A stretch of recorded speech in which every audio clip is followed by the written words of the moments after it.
Bismillahirrahmanirrahim. Kullu nafsin dha'iqatul maut thumma ilayna turja'un. Kematian adalah sebuah keniscayaan. Setiap yang bernyawa pasti akan merasakan kematian. Tua muda, kaya miskin, pejabat dan rakyat jelata, siap atau tidak siap, semua yang mempunyai jiwa akan merasakan yang namanya kematian. Kematian adalah masa depan yang paling pasti dan paling dekat di hadapan manusia.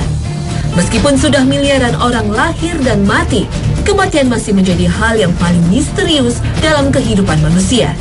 Penjelasan tentang kematian masih banyak menyimpan misteri. Setiap orang yang mati tidak pernah kembali untuk menceritakan pengalamannya. Padahal, kematian sama pentingnya dengan kehidupan. Allah menciptakan keduanya sebagai ujian bagi manusia. Allah yang menciptakan kematian dan kehidupan supaya Dia menguji kamu siapa di antara kamu yang lebih baik amalnya. Dan Dia Maha Perkasa lagi Maha Pengampun. Al-Quran Surah Al-Mulk ayat 2. Kematian sejak zaman dahulu telah dipahami sebagai keluarnya ruh dari jasad. Dengan keluarnya ruh dari jasad, maka saat itulah berakhirnya kehidupan seseorang. Dengan kecanggihan teknologi dan kemajuan sains oleh manusia, ruh masih tetap menjadi misteri. Berbagai pertanyaan tentang ruh tidak pernah selesai diperdebatkan. Bahkan tak sedikit yang mengingkari keberadaannya. Ada juga orang-orang yang divonis mati, tapi kemudian hidup lagi. Apakah ruhnya kembali lagi? Atau apa yang sebenarnya terjadi? Inilah Hasanah, episode Misteri Ruh dan Kematian.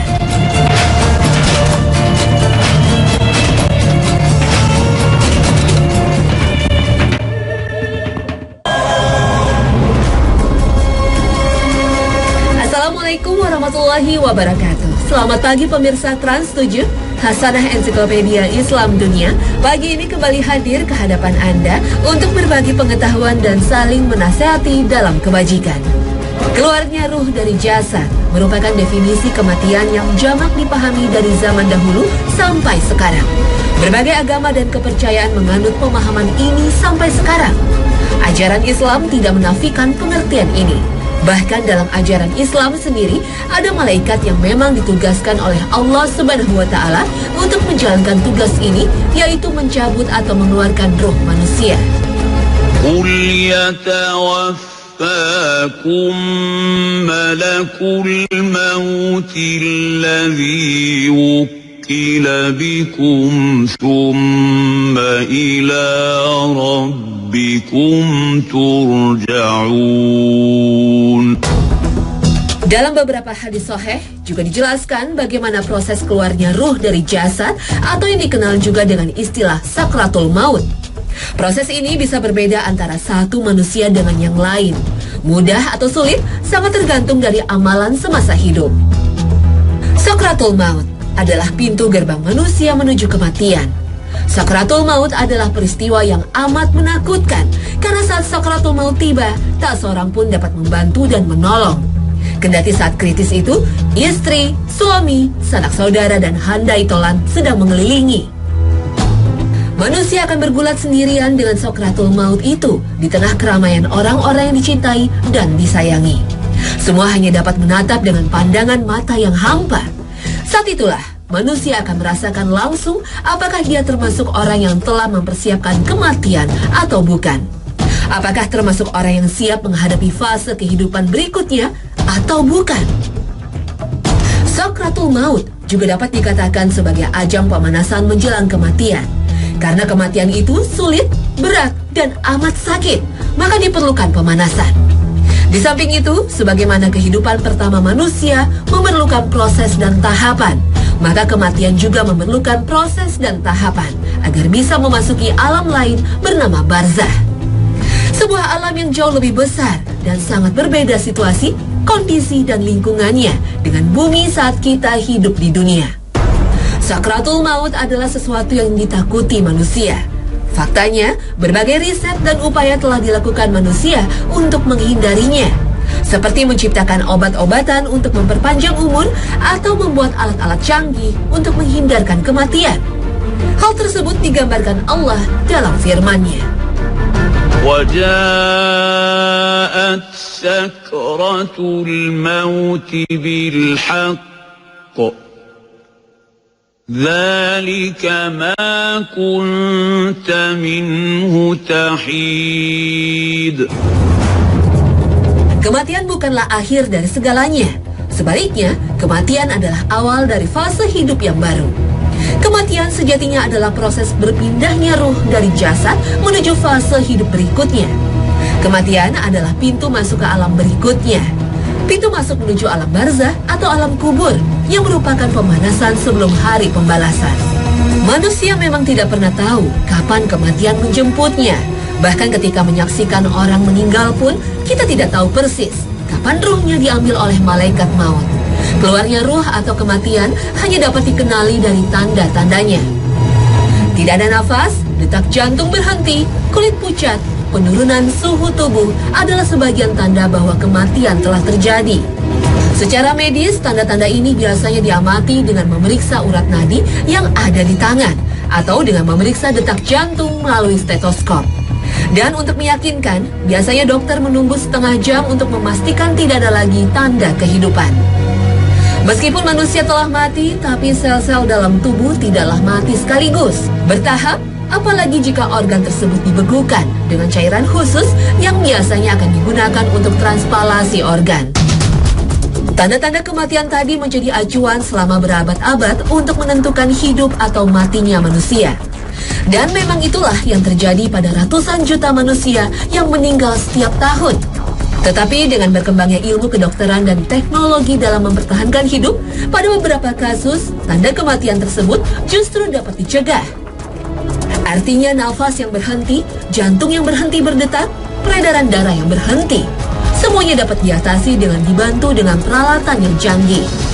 Kasus ini biasanya terjadi pada korban kecelakaan, di mana batang otak mengalami cedera fatal sehingga tidak berfungsi, dan jika batang otak tidak berfungsi, maka dapat dipastikan organ-organ vital yang lain juga akan mati. Sehingga ditemukanlah definisi baru tentang kematian, yaitu matinya batang otak. Dalam beberapa negara, definisi kematian dengan matinya batang otak telah menjadi undang-undang. Artinya seseorang dapat dikatakan mati apabila batang otaknya sudah mati, meskipun organ tubuh lainnya masih berfungsi dengan bantuan peralatan canggih. Atau sebaliknya, seseorang dikatakan belum mati jika batang otaknya masih berfungsi, meskipun terkadang tanda-tanda kehidupan lain tidak terdeteksi. Pada kasus mati suri atau yang dikenal di dunia kedokteran dengan istilah near death experience, inilah kemungkinan yang terjadi. Pengalaman mati suri seringkali terjadi pada beberapa orang yang sedang sekarat. Apa yang sebenarnya terjadi pada saat mati suri? Atau mungkinkah itu hanya perubahan-perubahan kimia dalam otak dan organ indera sebelum kematian? Rata-rata mati suri memiliki ciri-ciri umum tertentu, tapi ada juga yang memiliki pola berbeda. Secara umum, orang mati suri biasanya merasakan perasaan ketenangan, kedamaian, penerimaan kematian, emosional, dan kenyamanan fisik. Kemudian melihat cahaya terang dan tidak menyakitkan. Seseorang yang mati suri merasakan pengalaman keluar dari tubuh dan biasanya bisa melihat orang-orang yang berada di sekeliling tubuhnya. Merasa memasuki alam atau dimensi lain, hal ini biasanya tergantung dari keyakinan dan pengalamannya. Atau merasa berkomunikasi dengan seseorang di luar sana yang seringkali dianggap penjelmaan dari malaikat atau Tuhan. Secara spiritual, seseorang yang mati suri sebenarnya mengalami dan mengingat hal-hal yang terjadi dengan kesadaran, tapi tanpa disertai tubuhnya. Secara medis, proses mati suri sangat kompleks, subjektif, dan emosional. Mekanisme di balik beberapa pengalaman ini adalah cara otak memproses informasi sensori. Apa yang seseorang lihat di sekelilingnya hanyalah jumlah dari semua informasi sensorik yang diterima otak pada saat tertentu. Jika seseorang membayangkan sesuatu saat inderanya tidak berfungsi dengan baik, maka otak akan menerima informasi yang salah. Hal ini kemungkinan disebabkan oleh obat-obatan atau beberapa bentuk trauma yang menyebabkan otak orang tersebut menutup. Beberapa ahli berteori bahwa gangguan saraf atau kelebihan beban informasi yang dikirim ke korteks visual otak menciptakan gambaran cahaya terang yang berangsur-angsur menjadi lebih besar. Otak dapat menafsirkan hal ini sebagai bergerak di terowongan gelap. Beberapa ahli berpendapat pada orang mati suri, kemungkinan batang otaknya masih hidup dan aktivitas sel-sel tubuhnya masih ada, walaupun jantungnya tidak berdetak dan peredaran darahnya berhenti. Selama mengalami mati suri, tubuh rawan mengalami kerusakan karena otak menafsirkan informasi yang salah. Kombinasi antara efek trauma dan kekurangan oksigen di dalam otak memunculkan pengalaman melayang ke angkasa dan menatap tubuh sendiri. Sensasi damai yang dirasakan dipicu oleh meningkatnya kadar endorfin yang diproduksi oleh otak selama trauma. Aktivitas batang otak dalam kondisi mati suri bisa diamati dengan elektroensefalografi atau EEG. Meski denyut jantung tidak teraba dan nafasnya sudah berhenti, seseorang baru dikatakan benar-benar mati kalau grafik EEG sudah flat atau datar, yang artinya tidak ada aktivitas lagi di batang otak. Barangkali bisa kita katakan pada orang mati suri, ruhnya belum sepenuhnya meninggalkan tubuh. Wallahu a'lam.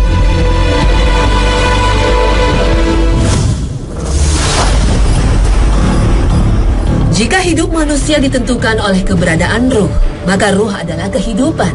Tubuh akan hidup jika mempunyai ruh. Apabila ruh telah dicabut, maka saat itulah kematian. Menurut para ulama, ruh adalah zat yang berdiri sendiri. Ruh dapat merasakan kesenangan dan siksaan. Ruh bukanlah jasad, dan ruh juga bukan bagian dari jasad. Ruh dapat naik, turun, dan keluar dari jasad. Ruh tidak menempati bagian tertentu dari jasad, tapi keberadaannya menyebar di seluruh tubuh. Banyak kasus kematian di dunia ini yang tidak teridentifikasi penyebabnya. Padahal seluruh organ tubuh berfungsi dengan baik, tidak ada riwayat penyakit, tidak ada kecelakaan. Tapi kemudian meninggal. Pertanyaannya, apa yang hilang dari orang yang meninggal tersebut? Yang hilang adalah kehidupan. Dalam bahasa agama disebut ruh. Manusia merasakan kematian ketika ruhnya dicabut dan meninggalkan jasad.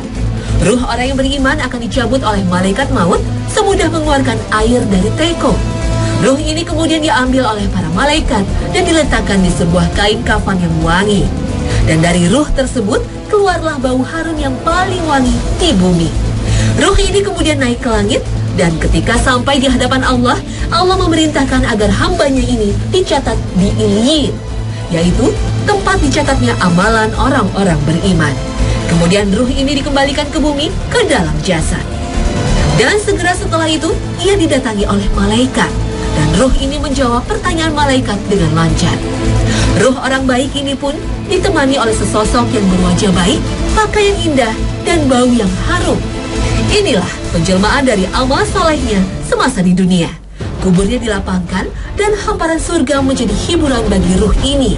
Sehingga ruh orang beriman ini sangat ingin agar hari kiamat disegerakan sehingga ia bisa segera menuju surga.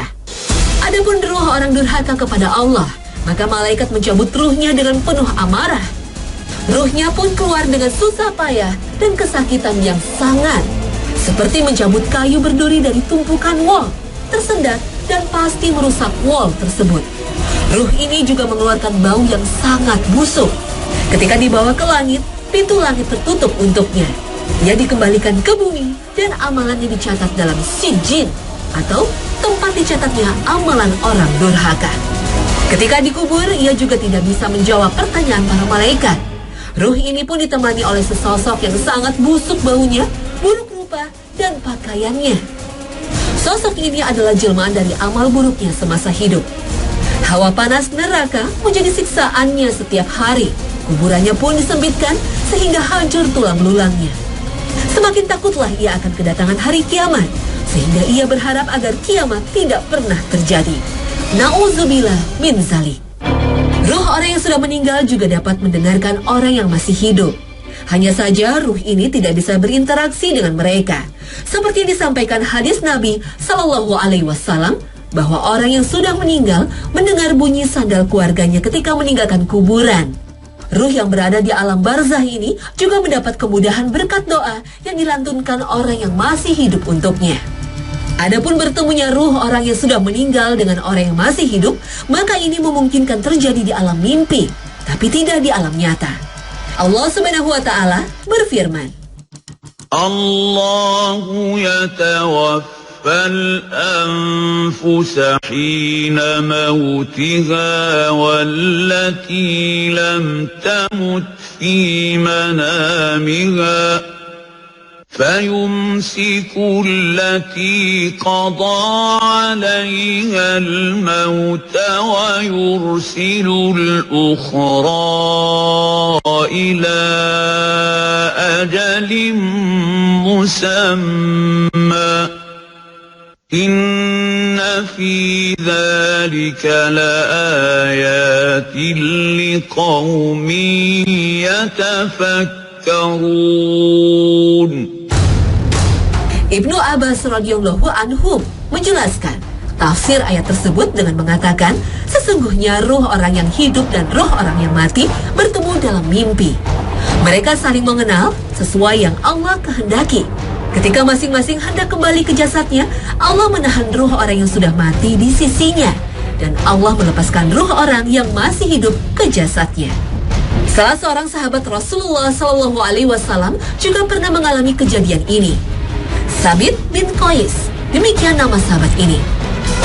Peristiwa ini terjadi ketika perang Yamamah, yaitu perang menghadapi nabi palsu Musailamah al-Kadzab yang terjadi di zaman Abu Bakar As-Siddiq. Dalam peperangan itu, Sabit termasuk sahabat yang mati syahid. Ketika itu, Sabit memakai baju besi yang cukup bernilai tinggi. Sampai akhirnya lewatlah seseorang yang menemukan jasad Sabit. Orang ini mengambil baju besi Sabit dan membawanya pulang. Setelah peristiwa ini, ada salah seorang mukmin yang bermimpi. Dia didatangi Sabit bin Qais dan berpesan kepadanya agar menyampaikan kepada Khalid bin Walid radhiyallahu anhu, panglima ketika itu, untuk mengambil baju besinya pada orang yang telah mengambil tadi. Dalam mimpi itu, Sabit juga menyebutkan secara jelas alamat orang tersebut dan ciri-cirinya. Sabit juga menjelaskan detail tempat orang tersebut meletakkan baju besi yang diambilnya dari Sabit. Setelah bangun, orang ini pun menemui Khalid bin Walid dan menyampaikan kisah mimpinya bertemu Sabit. Sang panglima Khalid bin Walid mengutus beberapa orang untuk mengambil baju besi itu dan mereka mendapatkan baju besi tersebut persis di tempat yang diceritakan Sabit dalam mimpinya.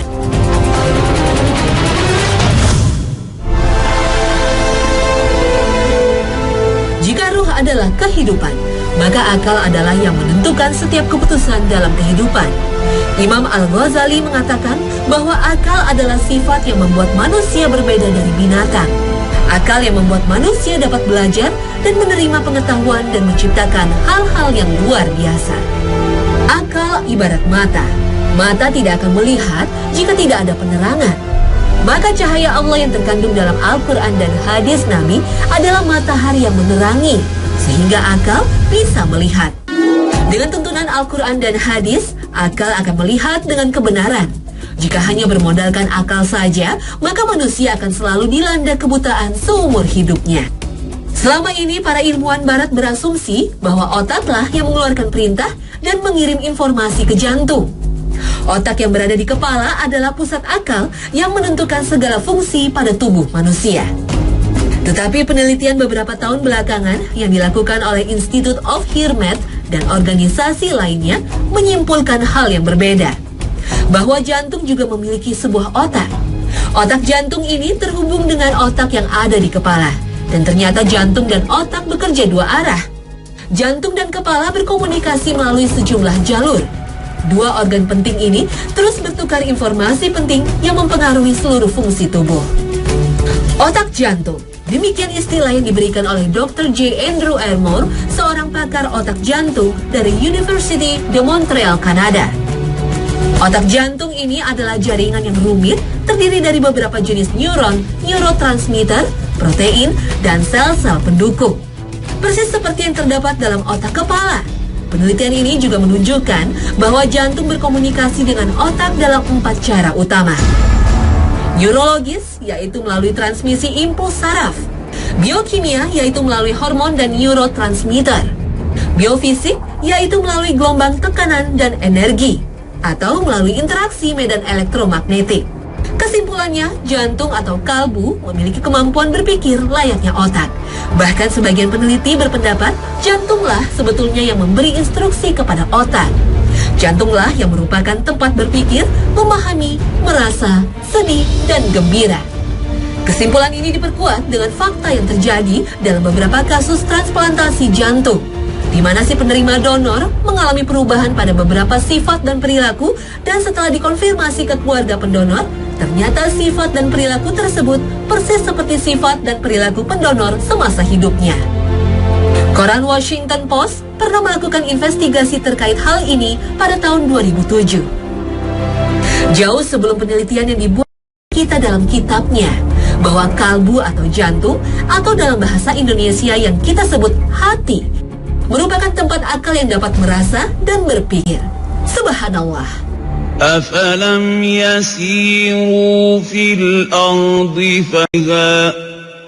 فإنها لا تعمى الأبصار ولكن تعمى القلوب التي في الصدور. Pemirsa, perdebatan tentang ruh dan kematian merupakan hal yang tidak akan ada ujungnya. Jika hanya mengandalkan akal manusia yang terbatas, maka akan selalu ada kontroversi. Dalam Al-Quran, Allah juga telah menyampaikan bahwa pengetahuan manusia tentang ruh hanya sedikit sekali. Dan mereka bertanya kepadamu tentang ruh. Katakanlah, ruh itu termasuk urusan Tuhanku, dan tidaklah kamu diberi pengetahuan melainkan sedikit. Al-Quran Surah Al-Isra ayat 85. Tentu, ayat di atas bukanlah larangan bagi kita untuk mempelajari ruh, apalagi jika tujuannya untuk menambah keimanan kepada Allah Subhanahu wa Ta'ala. Pemirsa Hasanah, semoga tayangan ini bisa memberi sedikit informasi bagi kita tentang ruh dan kematian, dan semoga kita menjadi orang yang serius merancang dan mempersiapkannya. Amin ya Rabbal Alamin. Terima kasih atas perhatian Anda, dan wassalamualaikum warahmatullahi wabarakatuh.